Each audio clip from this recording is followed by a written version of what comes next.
అధిక సంఖ్యలో తరలివచ్చి నివాళులు అర్పించిన ఎంఆర్పీఎస్ నాయకులు, కార్యకర్తలు. ఉమ్మడి తూర్పు గోదావరి జిల్లాలో కొండేపూడి శ్యాంబాబు మాదిగ మరణం జాతికి తీరని.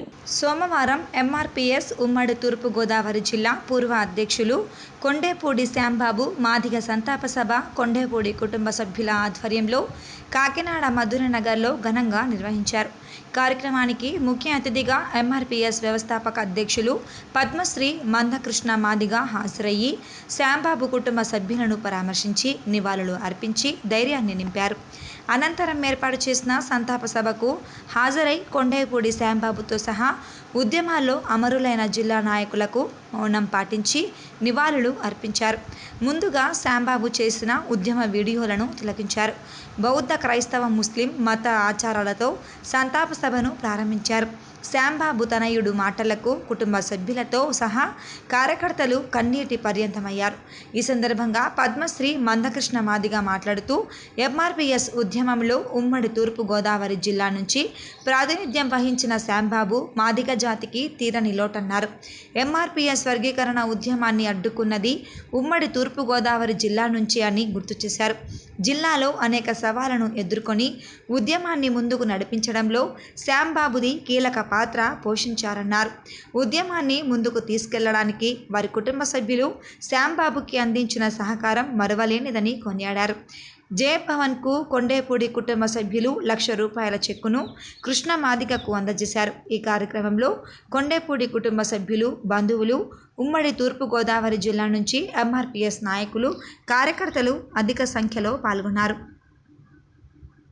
మారుమూల గ్రామంలో పుట్టిన ఉద్యమం దేశ రాష్ట్రపతులు కదిలించే కాడికి ఎదిగింది, దేశ ప్రధానమంత్రులు కదిలించే కాడికి ఎదిగింది, ఈ దేశ అత్యున్నత న్యాయ వ్యవస్థను కదిలించే కాడికి, ఒప్పించి మెప్పించే కాడికి వచ్చేసింది.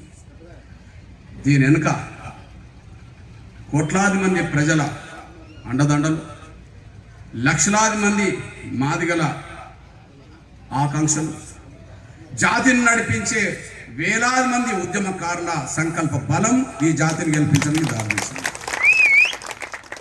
అట్లాంటి జాతిని గెలిపించే యుద్ధంలో ఉమ్మడి తూర్పుగోదావరి జిల్లాలో మొట్టమొదటి మరణాన్ని మనం దృష్టి పెట్టుకుంటే మీరా సాహెబ్ మరణం మనల్ని కదిలించింది. మొట్టమొదటి మరణాన్ని మనం దృష్టి పెట్టుకుంటే ఈ ఉద్యమం ప్రస్థానంలోనే మొట్టమొదలు దారుణంగా చంపబడ్డది ఉప్పలగుప్తం మండలానికి సంబంధించిన మన తమ్ముడు మీరా సాహెబ్. ఆ మరణం తూర్పుగోదావరి జిల్లా మాదిగల్ని కాదు, ఉమ్మడి ఆంధ్రప్రదేశ్ మాదిగల్ని ఒక కసితో నిద్రలేపింది ఆ మరణం.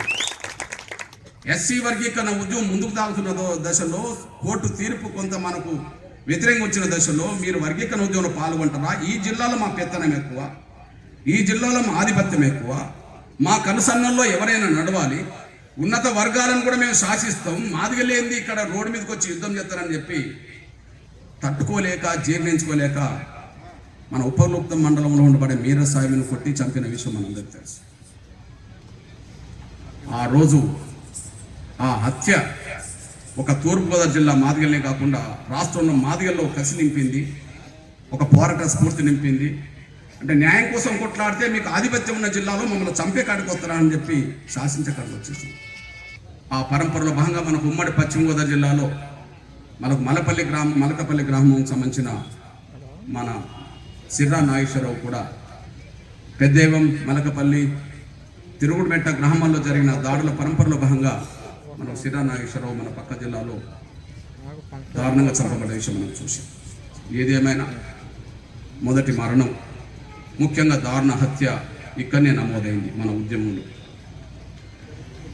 ఆ తర్వాత పెద్దలు ఉద్యమాన్ని ముందుకు నడిపించే దశలో ఒక నిజాయితీపరుడు, అందరికీ ఒక పెద్ద దిక్కుగా పనిచేసిన ఆకుమర్తి సూర్యనారాయణ గారి మరణం. తర్వాత యువకుడిగా పనిచేసిన, నాయకుడిగా పనిచేసిన తమ్ముడు ముని ప్రసాద్. తర్వాత ఇప్పుడు చెప్పిన సోదరులు నిజాయితీ గల నాగభూషణం. ఆ పరంపరలో భాగంగా ప్రధానంగా ఏ జిల్లాలో లేని సవాళ్ళు, ఏ జిల్లాలో లేని అడ్డంకులు మనకు ఈ జిల్లా నుంచే మొదలైంది. ఉమ్మడి జిల్లా నుంచి, ఉమ్మడి ఆంధ్రప్రదేశ్లో ఎస్సీ వర్గీకరణ కోసం ఉద్యమం బలంగా నడుస్తున్న రోజుల్లో ఎట్టి పరిస్థితిలో వర్గీకరణ జరగనీయమని చెప్పి సవాళ్ళ మీద సవాల్ వేసి ఒక సామాజిక వర్గాన్ని పక్కదారి పట్టించి మనకు అడ్డు నిలబెట్టడంలో ఈ జిల్లానే కీలకమైన పాత్ర పోషించింది. మనల్ని అడ్డుకోవడానికి, మన ఆకాంక్షలను అడ్డుకోవడానికి ఈ ఉమ్మడి తూర్పుగోదావరి జిల్లానే ప్రధానంగా అడ్డంకులు కల్పించే ప్రయత్నం చేసింది. ఇక్కడనే చంపబడ్డము, ఇక్కడి నుంచి వచ్చిన అడ్డంకులే రాష్ట్ర వ్యాప్తంగా మనకు అడ్డంకులుగా మారింది.